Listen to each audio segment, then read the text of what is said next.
Bab ke-127.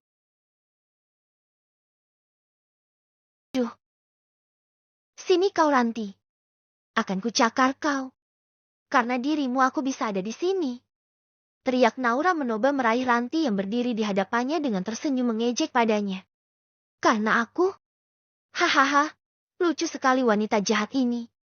Kau itu ternyata adalah buronan dengan kejahatanmu sendiri. Menipu beberapa usaha rental mobil bukan? Kasihan penghidup hedon, tapi kondisi nggak memungkinkan. Kok malah nyalahin orang lain? Tawa Ranti membuat Naura semakin kalap di dalam sel.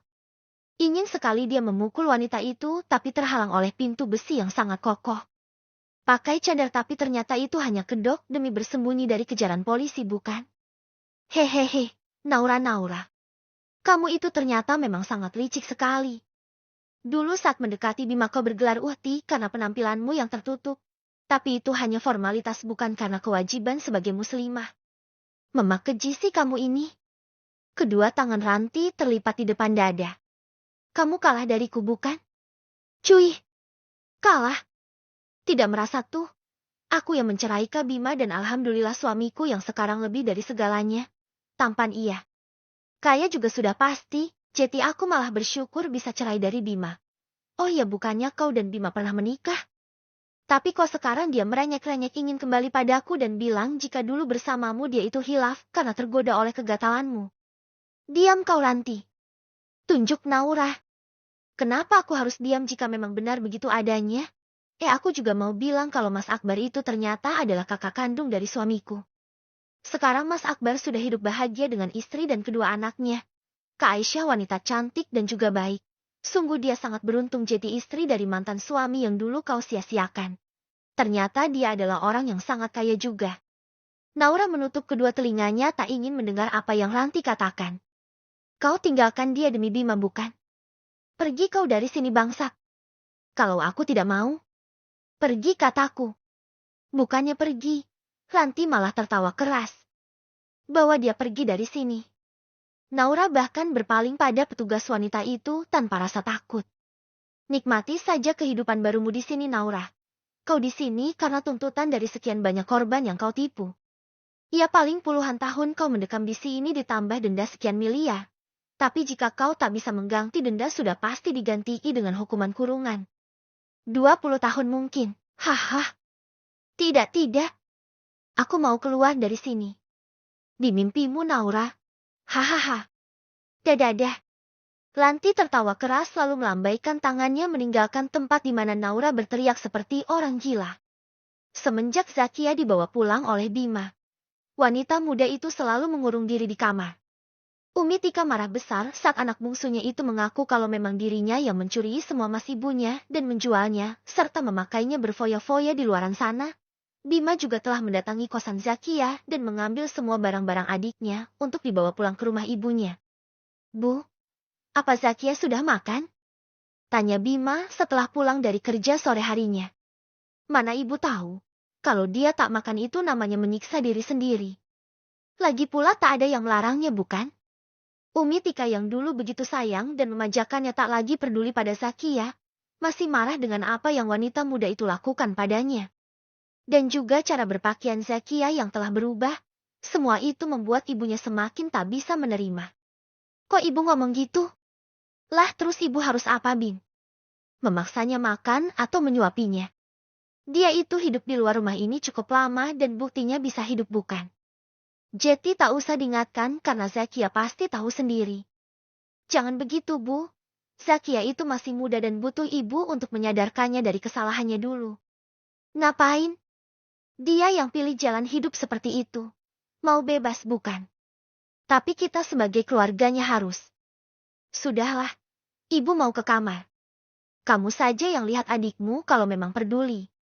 Ibu tak mau karena kurasa Zakia tak lagi sama seperti dulu sejak berani membangkang. Dia tak mau bersekolah dan lebih pilih hidup seperti yang sekarang.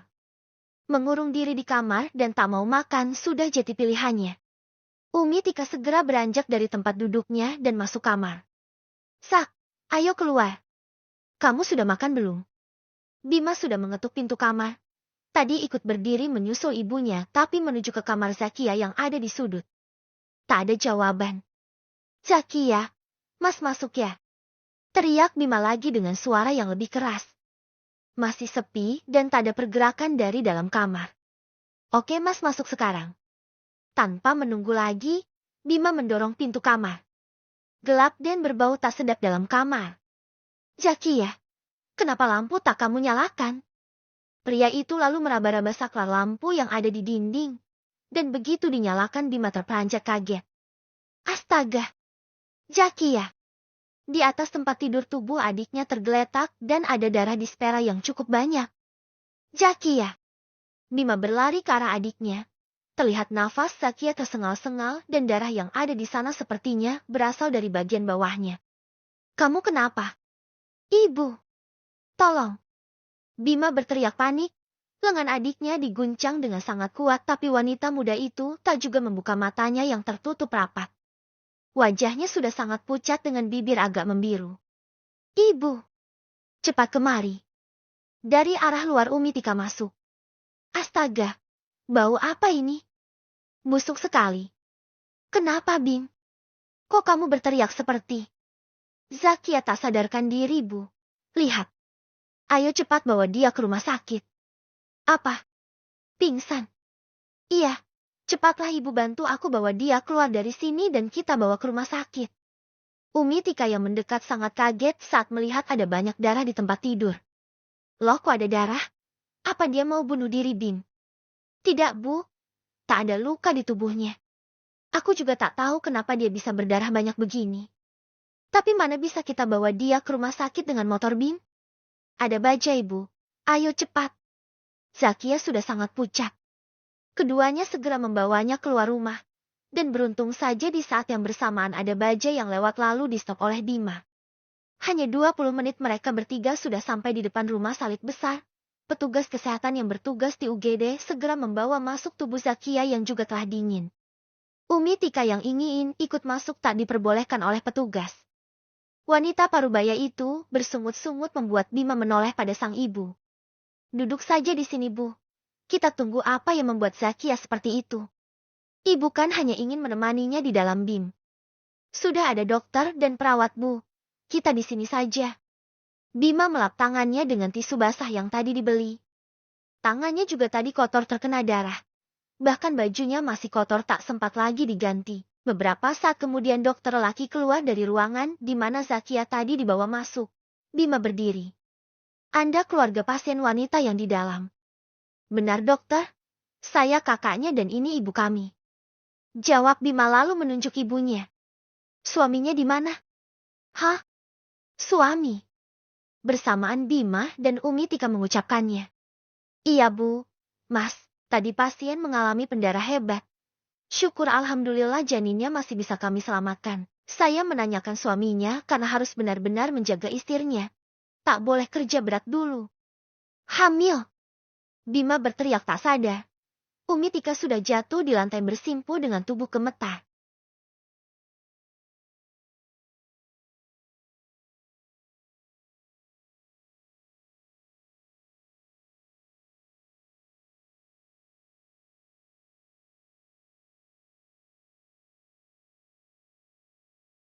Bab ke-128.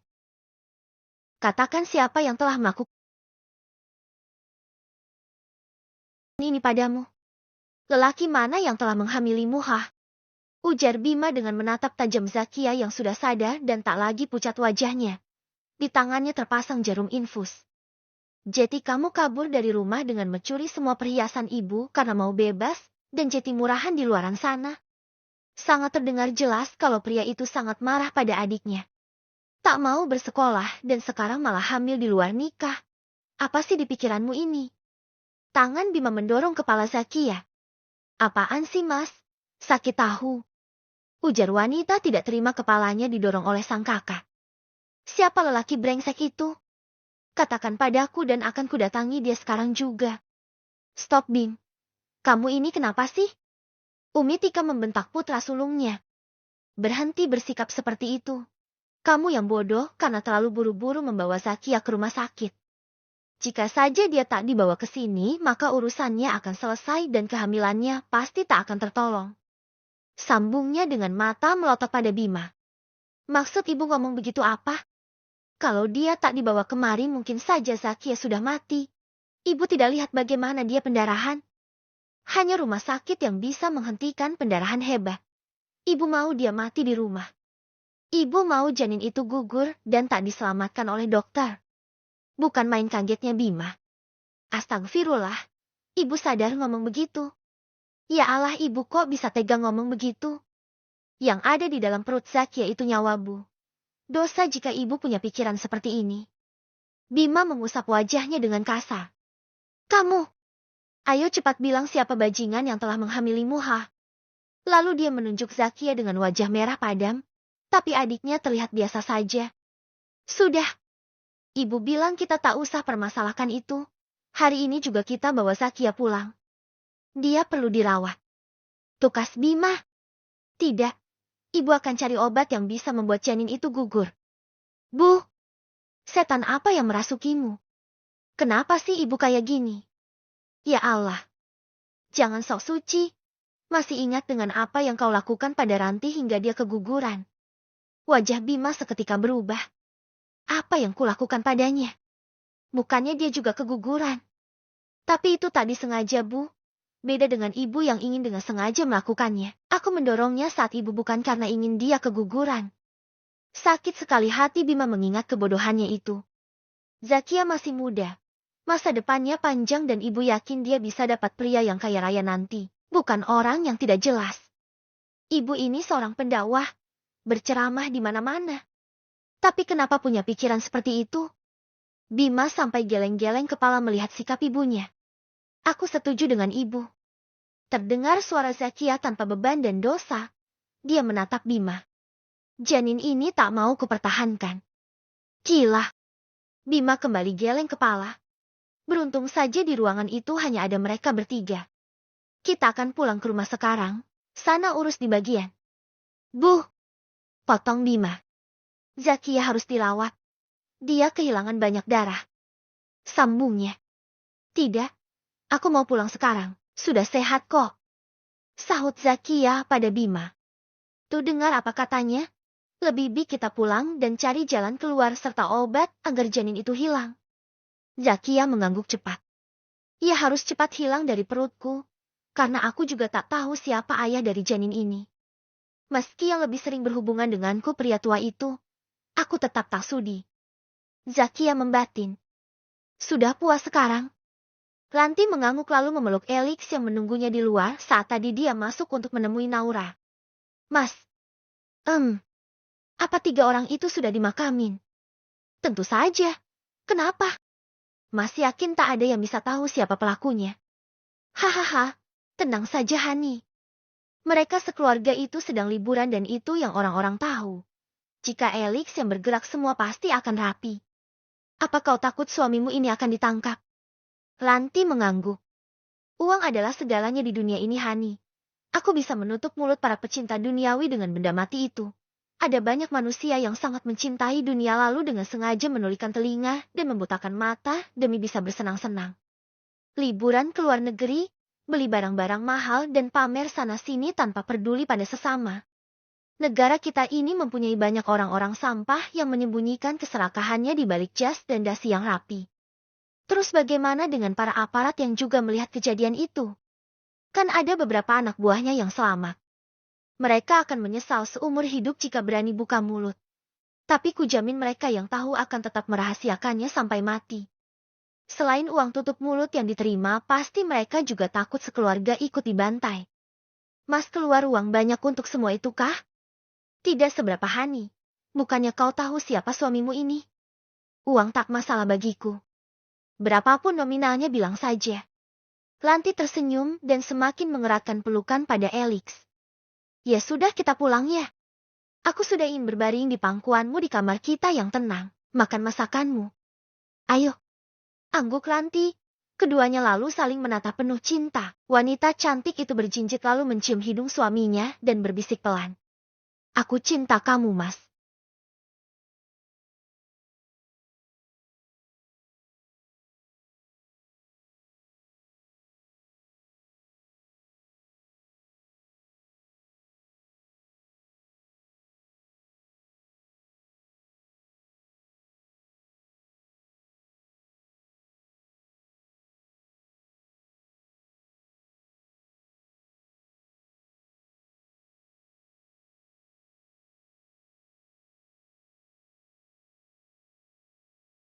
Lah cinta matiku Ranti.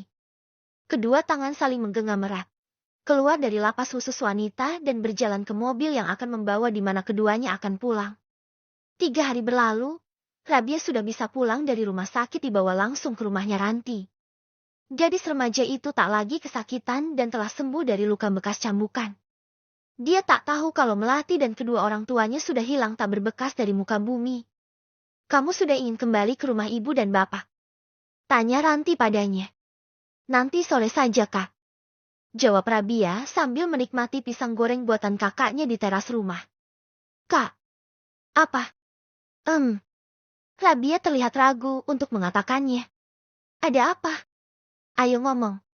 Elix yang juga ada di sana terlihat sedang menatap serius ponselnya. Om Randi di mana? Kok dia tak ada di antara mereka semua? Keluar juga pertanyaannya, rupanya dia mencari Randi. Elix mengangkat wajahnya dan menatap adik iparnya. Dia sudah tak bekerja lagi padaku semenjak digugat cerai istrinya. Ujarnya menatap Rabia ingin melihat reaksinya jika tahu pria itu memang sudah berkeluarga dan temannya tidak bohong sama seperti yang Randi dulu katakan padanya.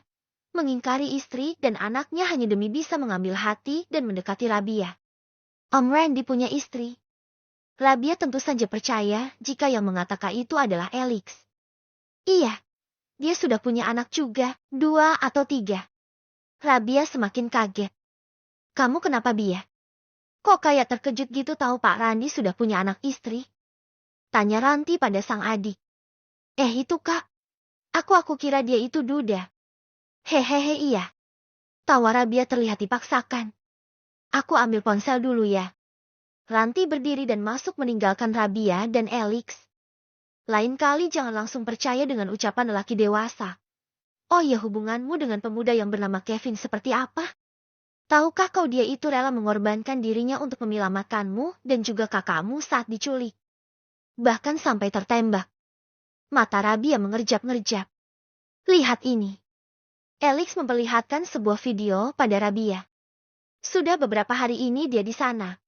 Menunggumu dan ingin bertemu tapi tak berani masuk. Pemuda itu juga tak tahu kalau kau sudah keluar. Terlihat pemuda bule duduk di bawah pohon tak jauh dari bangunan besar rumah sakit di mana Rabia pernah dirawat. Kevin. Ya, pemuda itu. Apa kau tak ingin menemuinya di sana? Kasihan. Menunggu sesuatu yang tak pasti di sana. Aku. Jika kau ingin menemuinya, aku mengizinkan dan kakakmu biar aku yang beritahu. Mau? Tatapan Elix tajam. Rabia mengangguk pelan. Sana. Tuh, mobil yang akan mengantarmu sudah menunggu. Pintu mobil Alphard dengan 5 orang bodyguard sudah menunggu Rabia. Pergilah sekarang.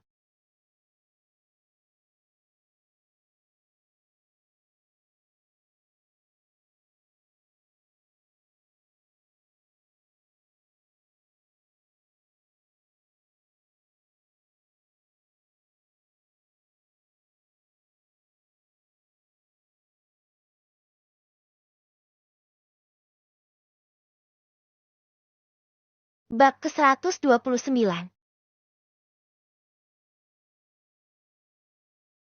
Ranti menatap Elix dengan alis terangkat.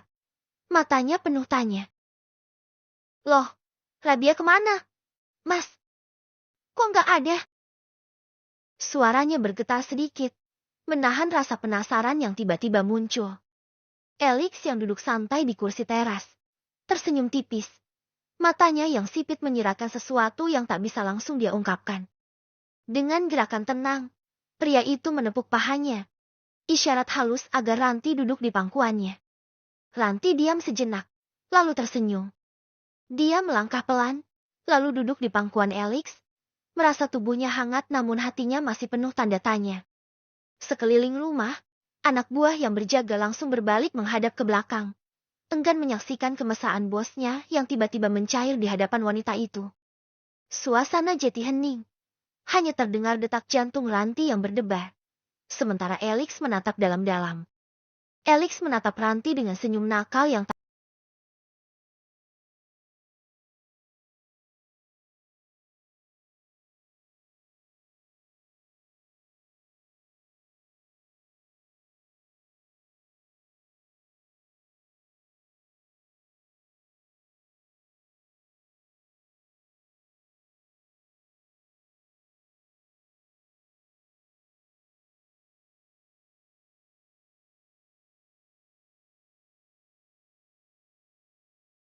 Cium dulu suamimu ini, baru aku beritahu kemana Rabia.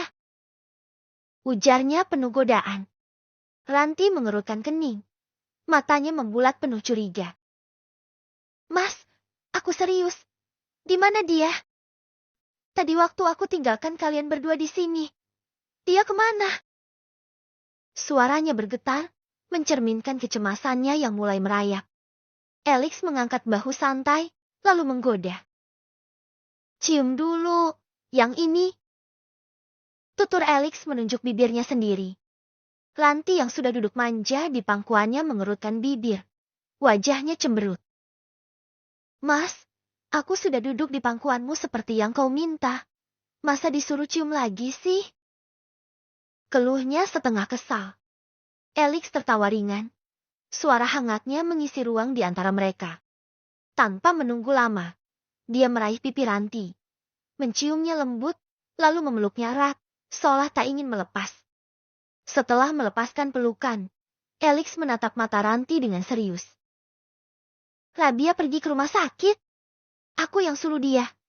Hani? Kata-katanya mengandung kepastian. Namun Ranti terkejut. Suaranya spontan terdengar kaget. Hah?